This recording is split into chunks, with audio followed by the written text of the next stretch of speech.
что-то я сегодня наездился, блядь. Снег сантиметров 10 каши. Вообще ехать невозможно. Ну, с моей техникой, я не знаю, как люди ездят, но мне ехать не получается. Я через полкруга уже устал, блядь.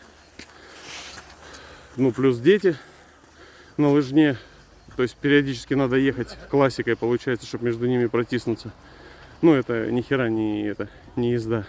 Соответственно, через полкруга я останавливаюсь, выключаю приложение. Ну, одно хорошо, вот с Нику встретились, он мне что-то там порассказал, я ни хера не понял, конечно. Вот.